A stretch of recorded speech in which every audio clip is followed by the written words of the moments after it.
les voy a contar, bueno, ya les dije que en la elección que hicieron ustedes, el tercer ítem más elegido fue HACCP. Ustedes en los seminarios anteriores, como les dije hoy, hay un resumen, hay una disertación, no, resumen, no, en realidad bastante larga, sobre los errores más comunes, repasando los 12 pasos del HACCP. Les voy a ser sinceros con esto, y si alguien quiere desmentirme, lo puede hacer hasta en el chat ahora. Tuve que cambiar hoy a la mañana la presentación, entre ayer a la noche y la mañana, porque ayer hubo un cambio, por lo menos estoy seguro porque el domingo había entrado, y que bueno, en definitiva es una buena noticia para todos ustedes. Saben, ya lo hablamos, fue uno de los motivos de cambio, o digamos, motivos de cambio no, pero que se tuvo en cuenta en la edición 9 de BRCGS, el cambio en el Codex Alimentarius, en el principio de higiene de los alimentos, donde está el HACCP, en el que nos basamos todos. Hubo un cambio en el 2020, muy importante. Bien, hay un cambio publicado del 2022, pero que bueno, creo que todos nos enteramos en el 2023, que desde ayer, en realidad, ¿por qué lo elegimos como tema en parte? Estaba solo en inglés hasta ayer. Ayer ya se cuenta con, solo en español, de esta publicación del Codex 2022, desde ayer en español, no en otro idioma todavía, no está en francés y no está en otro idioma como la mayoría de los documentos. Entonces nos pareció, primero, adecuado hacerles recordar de este cambio, porque prácticamente todos tienen como documentación externa al Códex Alimentario, Principios de Higiene de los Alimentos. Y si tienen la versión 2020, por más que sea pequeño el cambio, es obsoleta. La versión actual es la del 2022. Y la buena noticia que les puedo dar hoy, y parece mentira, pero les soy sincero, a partir de ayer ya lo tenemos en español. Así que, nuevamente, pueden correr después de estos 5 minutos que nos faltan, 10 minutos, y bajársela de la página de internet del Códex. En principio, el único cambio importante que tiene esta versión del 2022 es el anexo. A ver, no estoy proyectando. Esperen, que proyecto.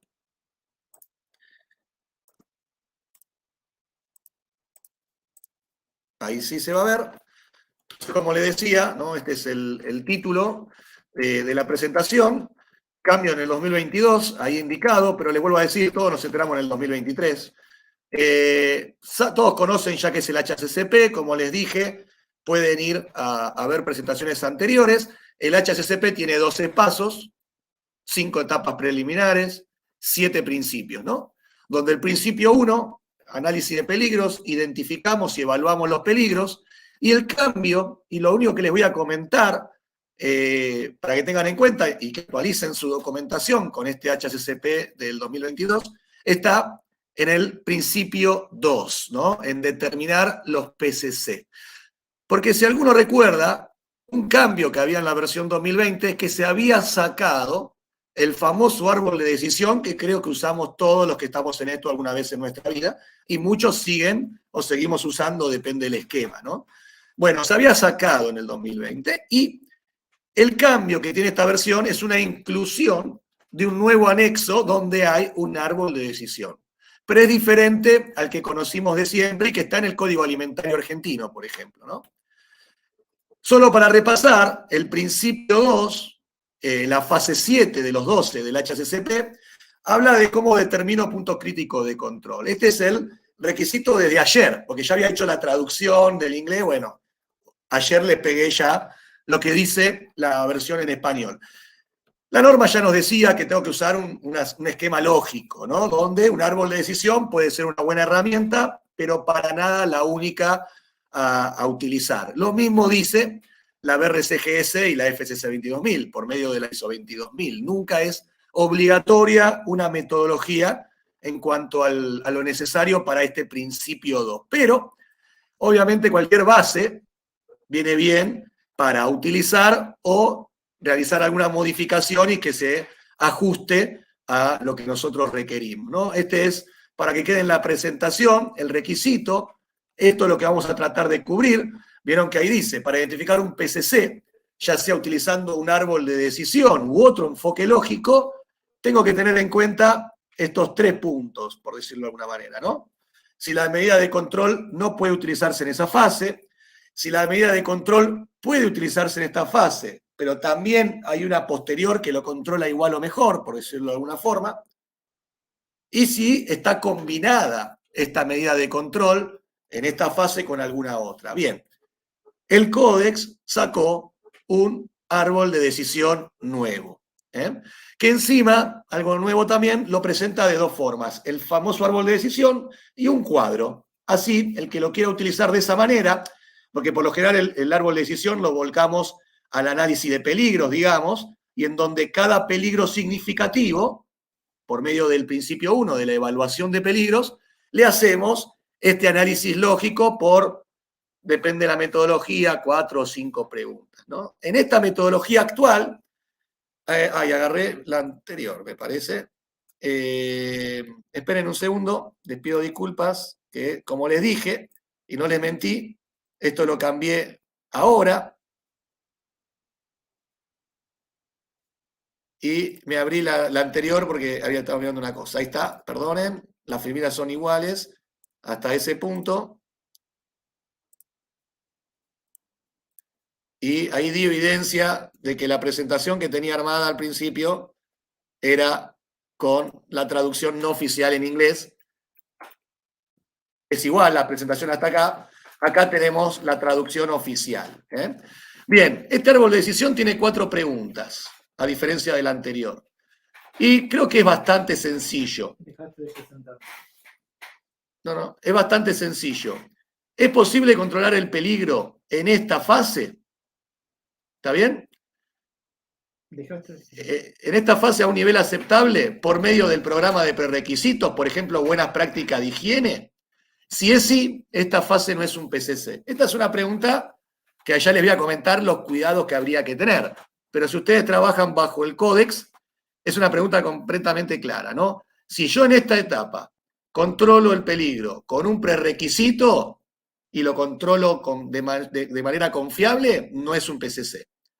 Si la respuesta es no, no lo controlo específicamente a ese peligro significativo por un prerequisito, la pregunta 2 nos dice, ¿existen medidas de control específicas en una fase posterior?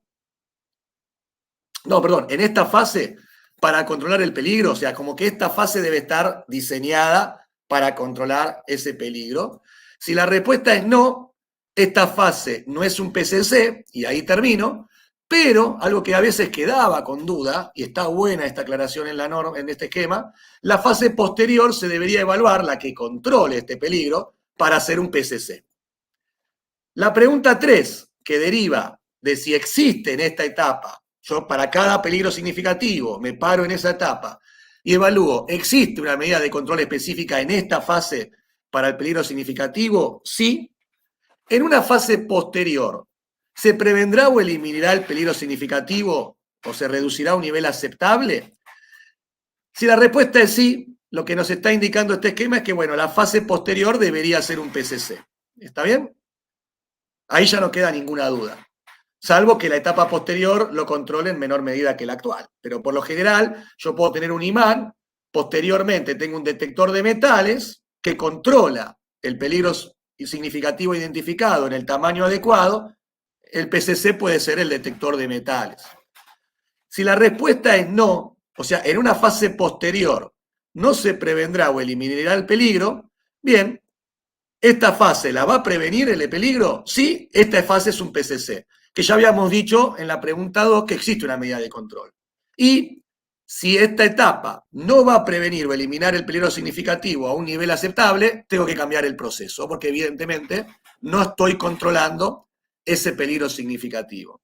Entonces, la intención de hoy era mostrarle que existe este documento, que está hoy en español, que existe esta metodología, que está en 2 formatos, en este árbol de decisión y con este formato de tabla, que me parece cómodo para los que tienen una evaluación, probabilidad, gravedad, si es significativo, etcétera, pueden colocar estas columnas y con lo mismo esquema, no hace falta que lo explique, con la misma lógica, llegar a cuál es un PCC y a cuál no. Y para terminar, y terminamos prácticamente en horario, no quiero dejar de recordarles, sobre todo que hoy vimos algo sobre la FCC 22000, de tener ciertos recaudos, ¿no? En principio, esta pregunta 1 puede traer algún inconveniente si alguien está implementando o certificado en FCC 22000, porque entendemos, por definición, que los peligros significativos que derivan del análisis de peligros deben ser controlados por una medida de control en ISO 22000. Y esas medidas de control en 22000 es un PCC o un PPR operativo. Entonces, sin profundizar en eso, el que conoce o puede leer o nos pregunta, esta pregunta puede ser no relevante o en realidad no cumplir con requisitos bajo la ISO 22000. Y ojo que este árbol de decisión está pensado para determinar PCCs. Pero en ISO 22000 también hay requerimientos muy concretos de qué debo tener en cuenta para seleccionar la medida de control entre PCC o PPR operativo. Por lo cual, este árbol de decisión tal cual no me serviría para ISO 22000. Ese es el mensaje final que quería dejar. Y bueno, mientras tal vez Eduardo me dice si hay alguna pregunta, que quizá con lo corto de esta presentación no le doy tiempo. En nombre de todos los que organizamos este seminario, voy a dar un cierre. La verdad es que les agradezco profundamente a los disertantes, a las organizaciones involucradas, a quienes pudieron ayudarnos con este streaming, pero sobre todo a ustedes, los que están participando, porque saben, los que nos conocen, lo apasionados que somos con la gestión de calidad e inocuidad en la industria de alimentos, y la verdad que saben que esto lo hacemos entre estas organizaciones, un poco a pulmón, y fortalece el esfuerzo y las ganas de seguir realizando este seminario, el que haya habido más de 1.200 inscriptos, por momentos casi 400 personas conectadas, más de 500 inscriptos formales, que fueron probablemente saliendo o entrando durante las disertaciones, y entre las preguntas conocemos y sabemos, esta posibilidad de streaming nos permitió tener gente preguntando en Bolivia, en Chile, en Paraguay, gente presente de Uruguay y del interior del país. Por lo cual, estamos muy conformes con eso y la verdad les agradezco de todo corazón el que evidentemente tenemos mucha inquietud en la industria de tratar de, como dijo Marcelo, ir todos aumentando nuestras competencias para poder lograr productos inocuos. Y bueno, sin mucho más, quedamos para el año que viene, ya se van a informar para el nuevo seminario. Espero que hayan podido dar todos el presente, van a recibir en breve, cuando podamos, el certificado. Van a estar subidas, creo que todas las presentaciones, si nos dan el permiso los disertantes, en la página lo antes que podamos, en 2 o 3 semanas, y probablemente también por esas fechas va a estar subido el video de cada disertación del seminario. Así que bueno, gracias a todos por participar. Cerramos en tiempo y forma. Gracias a todos los disertantes. Estamos a su disposición para cualquier inquietud y hasta el año que viene. Muchas gracias, Gerardo. Gracias a ustedes. Gracias, gente del otro lado. Gracias, Gerardo, por invitarme una vez más. Muchas gracias, Gerardo.